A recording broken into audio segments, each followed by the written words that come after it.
ଇଂରାଜୀ କଥାବାର୍ତ୍ତାରେ ଅନେକ ସମୟରେ ଅର୍ଦ୍ଧଲିଖିତ ବାକ୍ୟ ପ୍ରୟୋଗ କରାଯାଏ।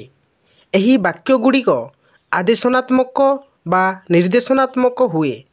ଯଦି ଆପଣ ଏହି ବାକ୍ୟଗୁଡ଼ିକ ଉପରେ ସକ୍ଷମତା ପ୍ରାପ୍ତ କରିପାରୁଛନ୍ତି, ତାହେଲେ ଆପଣ ଇଂରାଜୀ କଥାବାର୍ତ୍ତା କରିବାରେ ଏକ୍ସପର୍ଟ ହୋଇଯିବେ।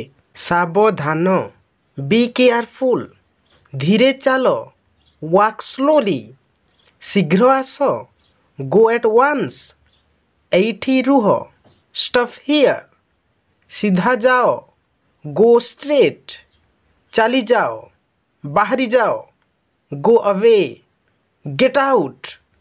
ମୁଁ ବର୍ତ୍ତମାନ ଆସୁଛି, ଜଷ୍ଟ କମିଂ। ରୁହ, ଆଇ ସେ ଷ୍ଟପ୍। କୁହ, ସ୍ପିକ୍। ଶୁଣ, ଲିସେନ୍। ଏଇଠି ରୁହ, ୱେଟ୍ ହିୟର୍।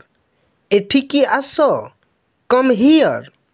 ଏଇଠି ଦେଖ, ଲୁକ୍ ହିୟର୍। ପାଖକୁ ଆସ, କମ୍ ହିୟର୍। ବାହାରେ ଅପେକ୍ଷା କର, ୱେଟ୍ ଆଉଟସାଇଡ୍। ଉପରକୁ ଯାଅ, ଗୋ ଅଫ୍। ତଳକୁ ଯାଅ, ଗୋ ଡାଉନ୍। ଚୁପ୍ ରୁହ, କିପ୍ କ୍ୱାଏଟ୍। ବହୁତ ଭଲ, ଭେରି ୱେଲ୍। ଭଲ କଥା, ଫାଇନ୍, ଭେରି ଗୁଡ୍। ଯାହା ଆପଣଙ୍କ ଇଚ୍ଛା, as you like, as you please. ଆଉ କିଛି, ଏନିଥିଙ୍ଗ ଏଲ୍ସ? ରୁହନ୍ତୁ, ଦ୍ୟାଟ୍ସ ଏନଫ୍। ଏହି ସମ୍ମାନ ନିମନ୍ତେ ଧନ୍ୟବାଦ, ଥ୍ୟାଙ୍କସ୍ ଫର୍ ଦିସ୍ ଅନର୍। ଆଚ୍ଛା, ଓକେ, କାହିଁକି ନୁହେଁ, ହ୍ୱାଇ ନଟ୍? ଟିକିଏ ବି ନୁହେଁ, ନଟ୍ ବିଟ୍। କାଲି ଭେଟିବା, ସି ୟୁ ଟୁମରୋ। ହଁ ନିହାତି, ୟେସ୍ ବାଇ ଅଲ୍ ମିନ୍ସ। ଯଥେଷ୍ଟ, ଦ୍ୟାଟ୍ ଇଜ୍ ଟୁ ମଚ୍। ଚିନ୍ତା ନାହିଁ, ନୋ ନଟ୍ ଆଟ୍ ଅଲ୍। ଆଉ କିଛି ନାହିଁ, ନଥିଙ୍ଗ ଏଲ୍ସ।